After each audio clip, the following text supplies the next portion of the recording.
when I've done this, I want to lay people off while I still have money to pay them a generous severance. I don't want to wait until I can't pay them anything.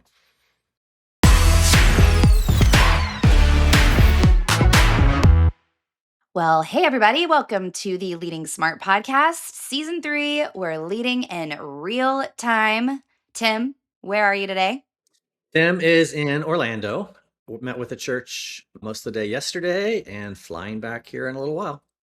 It's awesome. You've been in Orlando a lot, I feel like, this year already. I have. We were This at is Exponential. the third trip, I think, this year. That's crazy. Well, you do like getting out of the Chicago winter and into the sun. So I think you're achieving that. Yeah, because winter is confused right now. It's actually spring, but it's still kind of winter, but it's sometimes it's spring. And so, yeah, it's one of those seasons. But in all of my travels in and out of Orlando and other places, I've had zero like delays with the whole TSA thing. Zero. I mean, Yeah. so I don't know where these videos are coming from online, but have you seen any? You've traveled a bit. Well, I haven't really traveled since it was bad because Okay. now it's been pretty much resolved, I feel like the last week or so, maybe. I think it was last week when they Yeah. started paying them again. But yeah, those 2 weeks where it was really bad, especially here in Houston at IAH was one of it was like Atlanta, IAH, and thank goodness, I mean, just, I don't know, out of coincidence, I wasn't traveling. So I've been able to avoid it, which I'm really grateful. I travel for the first time in a few weeks next week. So yeah, we'll see. But it sounds like everything I'm reading here in Houston that everything's back to normal, which Yeah. is very good. Very good. That was Let's keep paying those folks. right. Yes. All right, Tim. I want to talk about a topic. This is not, the most fun topic, but something that you and my dog is barking. Can you hear him? I No? heard just a little something. It could have been Iris. It could have been your dog. I wasn't sure. Okay. It's Scraps, our dog Scraps. So, okay, yeah, this is something you and I have both personally led through, and we've helped lots of churches over you several decades, me a couple decades serving churches. And that is, how do you know it's time to lay off? And what are some principles that you can use when you're doing a riff or having to go through a layoff? So let's start with when we say a riff or a layoff, because sometimes I think people use this language synonymously, or they need to let a couple people go for performance, but they call it a layoff. And so, anyway, let's get on the same page about what do we mean when we say like a layoff or a riff. I'm curious to hear your thoughts, and then I'll add. Yeah. And for those that just aren't in it every day, RIF is a reduction in force. Usually in churches, we're calling it a layoff. But the churches that I've walked through doing that, I mean, churches that I've been part of, which has been two, and then we went through that at Vanderbloemen right at the beginning of COVID, and then we've helped other churches over the years with that. It tends to come from a financial squeeze. If it's performance, it's not a layoff. It's like that's a performance issue. Don't call it a layoff. Um, don't say, hey, we have to go through a layoff, and then you pick the three people that are really horrible on your team that you want to get rid of. I think you have to make a case for it. In fact, I think making a case for it before you go into the layoffs, it should not surprise your team that finances are down, that we're a bit squeezed right now, that we've gone through some stuff. Sometimes that happens when you have a pastor who decides to go across the street and start a church, and then suddenly you lose a third of your people, and you don't have as much offerings coming in anymore, and then suddenly it's like we can't pay as many staff as we had.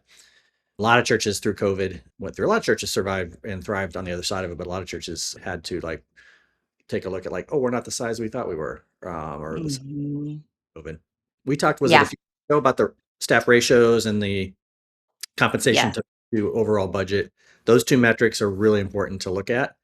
And even before you think, when I've done this, I want to lay people off while I still have money to pay them a generous severance. I don't want to wait until I can't pay them anything.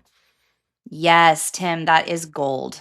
Yeah, I think you nailed it as far as that was one of the things I wanted to touch on, and you nailed it, which was it's not a performance issue. When we're laying people off, this would be a reason that is not their fault. It's something beyond their control or outside of their control. So, yeah, we don't want to wait until we have to do a layoff to let go of our low performers. That's a challenge. That's probably another podcast, but Well, that's and the hard part of leadership. So to add to that, so one is the reason, and the other is then the outcome. So on the reason side, don't do it because of performance. On the outcome side, don't waste a crisis. If you have low performers and you have to, let's say you have to lay off 10% of your people, and that's 6 people. If you have low performers, include them in those 6. Yeah. Yes, that's so true. What did you say again? Reason versus outcomes. Yeah. Yeah, that's a good way to put it. Okay, so what are some of the indicators or maybe symptoms that we can look for that might make us as a leadership team go, we should probably look at considering a layoff or a reduction in force? I mean, probably the first one is that percentage of comp to budget. So if you're, track it over time, it was like 52%, and then it's 54%, and then it was 58%. This year it's like 62%. That number is growing. It may not be growing because you're gaining in staff or you're spending more money on staff. It may be growing because your revenue is going down. Could be a combination of both. Could be because health insurance is going up. But just keep an eye on that number, and that like make sure the trajectory of that number is not concerning to you. I was talking to church the other day. They have 0 debt, so they're like, "What's wrong with it being 60%?" And I said, "Maybe nothing. Like, being a little bit higher, you have no debt. You don't have plans to have debt, so you're building or money going to facilities and mortgages is low relatively." Then it's like, yeah, maybe that can grow a bit. Maybe you're you have a highly programmed church. You need more staff. That's okay. So, but look at it like just compare it to yourself and see where that number's going. And also you just have a sense of whatever that number is, you have a sense of whether you feel squeezed or not, whether you have margin. Mhm. So Yeah. I like to see churches have 5 or 10% of margin. It's like, so we think $1 million is coming in this year, so we're not going to budget to spend more than 900,000. So they have margin already built in. So if you're not able to build margin in, or that margin's getting squeezed out because expenses are just going up and there's just things, it's your staffing number is the first number probably to look at. Yeah. Yep. Yeah. If you've not caught that episode, go back and listen to it. Maybe we can link it here in our show notes of the staff to budget ratio. That one, we got such good feedback on how practical and helpful that one was. And then we didn't really talk about this, but because it's a little bit of a rabbit trail, but it relates to this. There's not like an exact number that it should be. Like when we did our executive pastor gathering, we had a big sticky note where we had everybody go up and actually write what their ratios using that same formula that we talked about on that podcast. And it was a pretty wide variance. But the thing is, like what you're saying is like making sure that you have a reason or a strategy for if that ratio is out of whack. Sometimes, let's say you decided to launch a community center or invest in a local nonprofit and you took that risk and it was a calculated decision. And then you wake up a couple of years from now and you realize like it's really just draining our resources. Or maybe you launched that site that you thought was like going to be the next big thing. And then you're realizing like, oh, we're actually bloated because that site or that campus isn't paying for itself anymore. That might be a reason for you to say, you know what, we're actually going to close that campus. We're going to have to do a reduction in force or layoffs. So making sure that our reason and our strategy align with that staff to budget ratio, that should always be something that we're looking at as a leadership team. So that's good. Yeah. Okay. Any other symptoms or indicators that should kind of give us like a little yellow warning signs? We talked about, I believe, a few weeks ago. Did we talk about leaders versus doers on the podcast? We Well, Maybe we it's coming. talked about empowering versus disengaged. Okay. Well, we should do a segment on leaders versus doers, because I think if you look at your staff and you just have primarily people doing things versus building teams, galvanizing, pulling people around them, empowering volunteers, equipping volunteers. That's what we're called to do. So I think if you look at your staff, maybe your budget feels fine. You got plenty of money coming in. Just because you have money doesn't mean you should hire someone to do it. It's like what we do. And we watched this kind of at will over time before we got there, where just the money was good. And so you tended to just solve problems by hiring versus like forcing ourselves. Like tight resources forces us to get creative about how we solve the problem. And empowering volunteers and equipping them to do the ministry is our call. So when money's tight, we have to do it. When money's not tight, we sometimes don't do it. And so I would say another symptom would be, even if the money's fine and the percentages are fine and you're not concerned about your ratios, are you hiring people to do work, or are you hiring people to equip volunteers to do work? Yeah. Yes, we are going to have an assessment coming out that is on this topic. So stay tuned for that. Or if you're like, Holly and Tim, I can't wait to get my hands on that, email us, email tim@leadingsmart.com, and we will send it to you. We're putting the final touches on that. Leaders versus doers. It's such a good one. I was just on a coaching call with one of our clients. I think it was last week, and we were talking about that exact thing. So that's a good one. Okay, now so we've kind of talked about what it is, identifying some of the symptoms or indicators of when it might be time to consider a layoff. Now let's talk about how do we roll this out? How do we communicate it? Like kind of get into the practical principles, if you will. Yeah, I mean, I touched on it a minute ago, but making the case, and I'm not talking about with your whole church, but for sure with your leadership team, like if it's your elders or your board or your consistory or whatever, like making the case there, and then making the case with your staff. I think your staff shouldn't be surprised that they should probably be thinking, oh, I wonder if we're going to have to, cut some staff because the offerings haven't been coming in, or because whatever, for the reasons we've already talked about. So make a case. I think at some point then maybe you're making the case several times, or maybe they're seeing the dashboards and they just see the writing on the wall. So they know, okay, like, oh, wow, we haven't met budget for 6 months. It's like something's got to give at some point. And then when you're ready, take some time as a leadership team confidentially to identify the positions. Identify like actually the number first. Like, okay, we have 40 on our staff and we really can afford 32. Okay, so we have 8 FTEs, full-time equivalent staff that we need to, and then you take some time to identify the who. And like a lot of different exercises around that. One would be to just did this with the church recently, like just put on like have them all separately, the leadership team separately draw an org chart of if today our church was 1,000 people and we had 2 sites like we do now, and we could only have 32 FTEs, how would you arrange a staff just with boxes, no names, and let them kind of redesign the staff. And that can be an eye-opening exercise to say, oh, wow, we have 6 people on our communications team, and none of us think that we need a church with 6 people when we kind of drew these things from scratch. So things like that, doing an assessment of performance and culture alignment with your team, and getting just real honest about who's either not performing up to what we need, or who is like, maybe they're performing really high, but culturally they're not aligned with our team. They don't live our values. They're not a team player. They have a stinky attitude, whatever it is. It's like, again, don't waste a crisis. So it's not going to be the reason you do a layoff, but it can be silver lining that you get to offload some of those folks that are pulling you down. Yeah, for sure.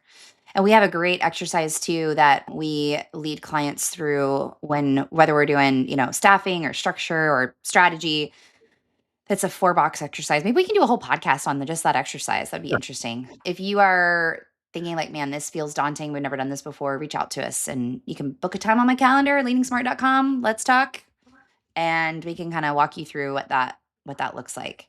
But yeah, it's almost like we should be doing this proactively anyways as a leadership team to see where we're aligned on our team and where we're not, because it's always so eye-opening for the leadership team to see like, oh, we are all more aligned than we thought we were, or oh man, we are all over the place, and that's could uncover even some other things that you need to work on.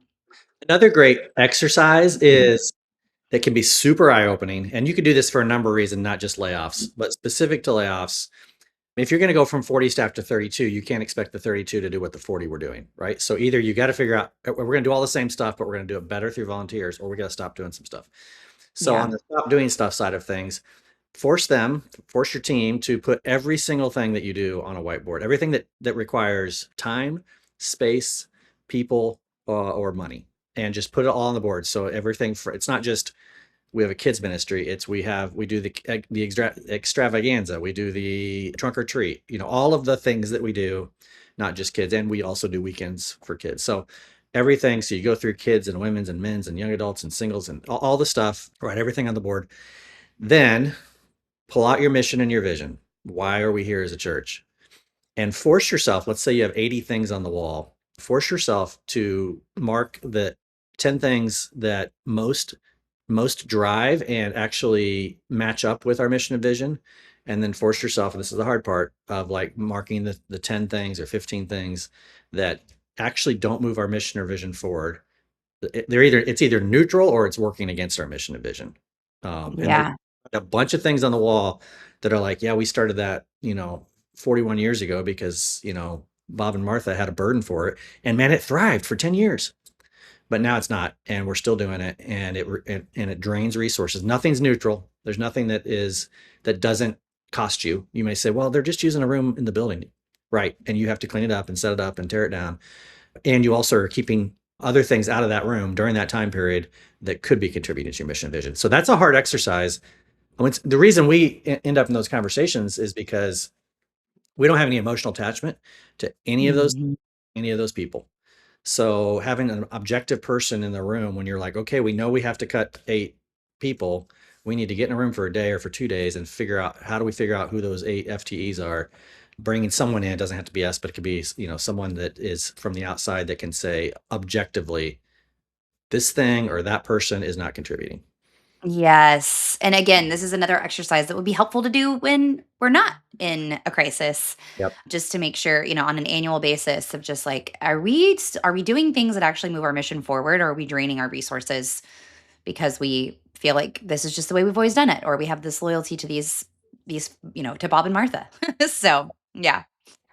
Okay, what about communication? So how do we communicate? We've talked about like getting really clear on the reason. What are some other principles as we think about how to communicate this to the staff? This is a broad layoff that everyone on the team is going to know about. This isn't a surgical thing of like our student team is too big. This is like we're broadly having to trim staff. Um, So, and again, they're seeing the dashboards over time. They've seen it for 6 months or a year or 4 years. They know this is coming. Have a meeting with your whole staff and make the case of like, hey guys, here's where it's at, lay it out. Here's what we're going to have to do. We actually have to find 8 positions.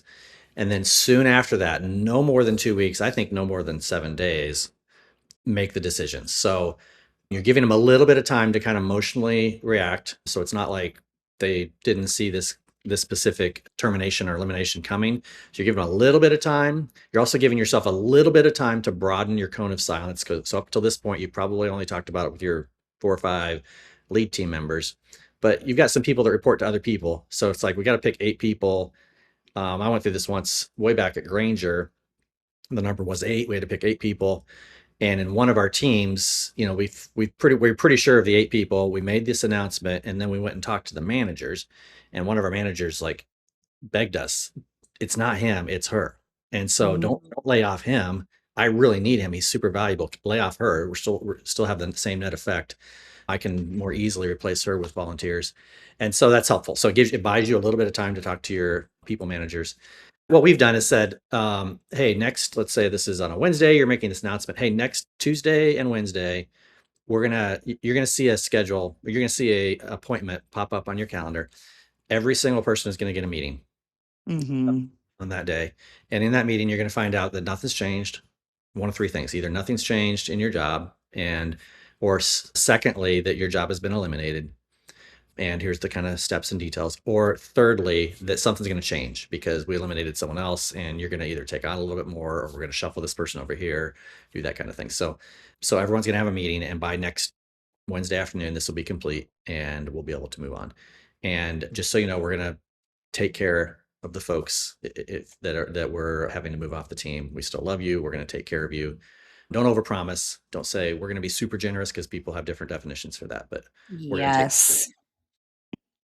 Yeah, and I would say as close as you can together of the, "Hey, this is gonna happen," and everybody's getting a meeting, to that is so helpful, just because in a situation like this, anxiety is high, and so you don't want it to be like, "In 2 weeks," or so as much as you can to try to do that as close together as possible is so helpful to the team, and that also just helps the side conversations or potential gossip, helps nip that in the bud as much as you can. And then, yeah, I want to double this for kind of our last principle here. You said this earlier and then you just kind of alluded to it, but to go ahead and do this when you have money to be able to take care of people. So, putting together a severance package, really being able to honor people on the way out. In this We've conversation, seen this done in multiple ways. That's what I'm trying to say. you could say we've seen this executed, but that's a bad word to use when you're talking about staff elimination. Yes. So, yeah, I know, sometimes if you do have a lot of money in the bank, which I know sounds counterintuitive if you're going through layoffs, but there's times where you might have like lots of reserves, but your cash flow is really low.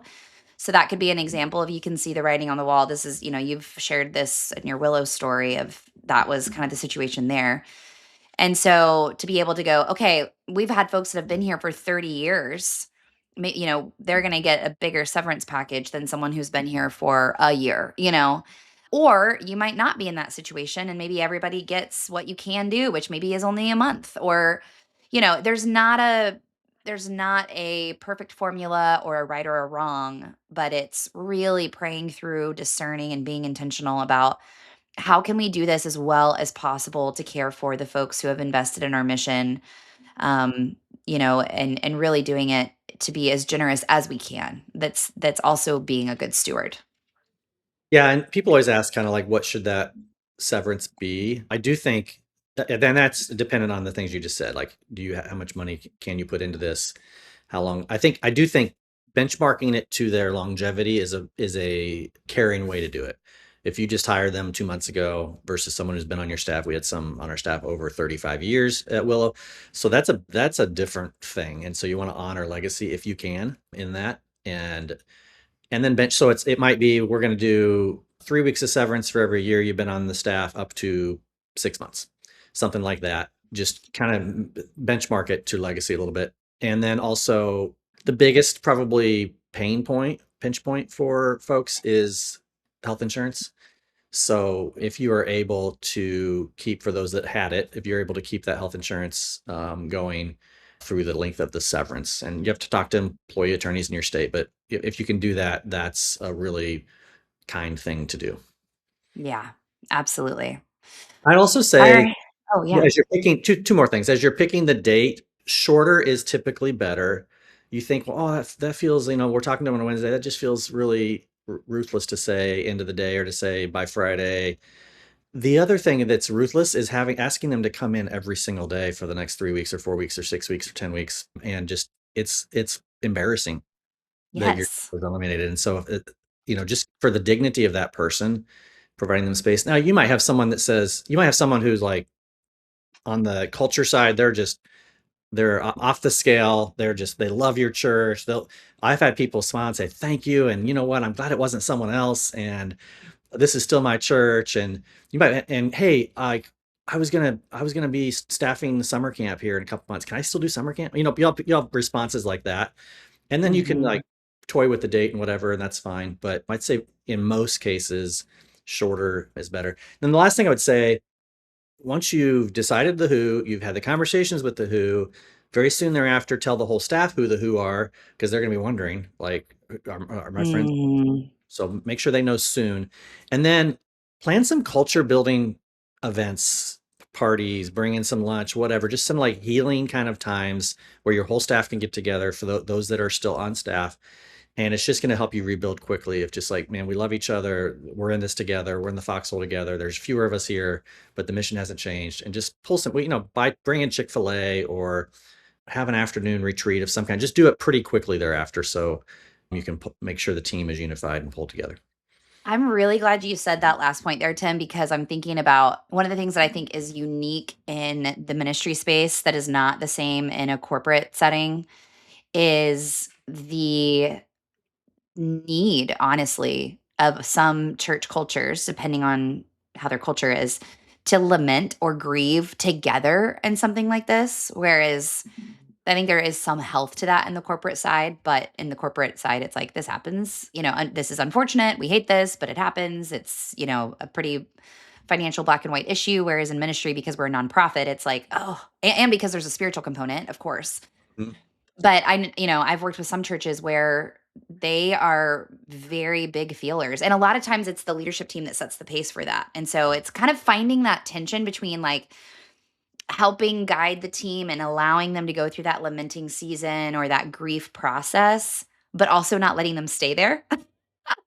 And so it's depending on the personalities on the leadership team, sometimes you might get feedback that's like, "You guys just move forward, and we didn't even have time to process this, and we're still sad," and we're And then other times it's like, "We're ready to move on. You guys are still, like, asking how we're doing in every staff meeting. Like, let's go," So, Yeah. again, it's more of an art than a science there, but to really have that emotional intelligence to find that balance of like, yeah, it's probably not appropriate for like the day of you bring in Chick-fil-A and you're like, "We love you guys. It's going to be okay." Because your team might be like, "Hold on a second. We're processing." But then on the other hand, if it's 3 weeks later and you're still checking in and having prayer meetings about it, that might be a little too long. So, anyway, just a thought as I'm thinking about different scenarios come to mind as you were sharing that last point there. And we're often concerned about, oh, we're gonna lose people in the church because this was their best friend or whatever. I've experienced that more with a performance elimination than I have with a layoff. Like with a layoff, I find people in the church are like, "Yep, my company just had to go through this. Yep, I had to make this decision for my team. Yeah, I got laid off 10 years ago." People have had that shared experience, and there's typical understanding, and often they're like, also, "Thank you for stewarding the money of our church well. It sucks that they lost their job, but thank you for, making sure we stay up." It's harder on like, oh, they got fired for cause or fired for performance, which is a little bit, intangible, and you can't tell them exactly why. And those are harder. With these, I don't find that people, they're sad, but they don't react. It's not, you don't lose a bunch of people from your church. Yeah, same. Okay. Well, thank you, Tim, for sharing all of your wisdom on that. And as always, if this is something that your church is thinking about or processing, we would love to help. So reach out to us. Okay, are you ready for our? We're rebranding this segment from the Yes. fun segment to the random segment because I don't know. It's been a long time this season of leading in real time. Well, and also because we're fun on the entire episode, so we don't want to just say Yeah, end. that is so true. We are so fun. Okay. I've been inspired by the Artemis 2 whole thing. I mean, I was telling Elliot and I were watching Good Morning America this morning. I've just been so impressed with even like from a marketing or like brand perspective, NASA is crushing it. Their social media around this whole thing is amazing. I feel like you can tell that they like really thought intentionally about even with the four astronauts, like how they're talking and what they're saying. Like it's all so inspiring and like unifying. And maybe it's just because we need that so much in our world right now because everything else in the news just feels so sad and depressing that it's like, Like, so anyway, that's what I'm inspired by. My and question is, I oh was gonna yeah, say, you and millions, billions of people don't remember the one that was in 1972. it's So so true. I can remember a bit of it because I was 5, I guess, 6 maybe.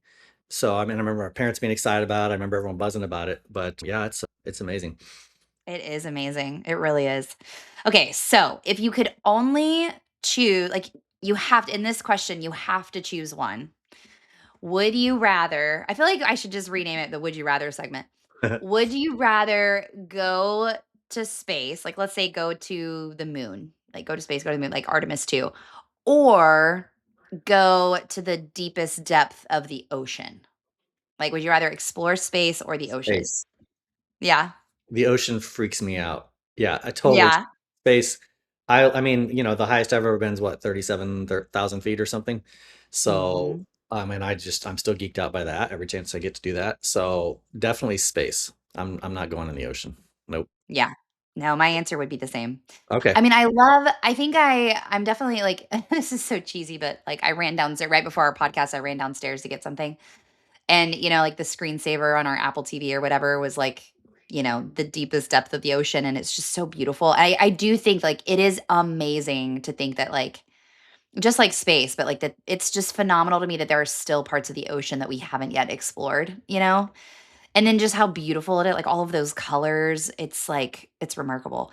But yeah, it freaks me out a little bit of like, the claustrophobia of, like, being underwater, and I also have, like, ear issues, so that is well, I guess both. I probably couldn't actually because of my ear issues, I probably couldn't go to either, You realistically. wouldn't be approved. I probably would not be approved. But, yeah, I know David Fletcher, who runs XP Seminar, he is a what do you call that? Like a deep sea diver? Yeah. Okay.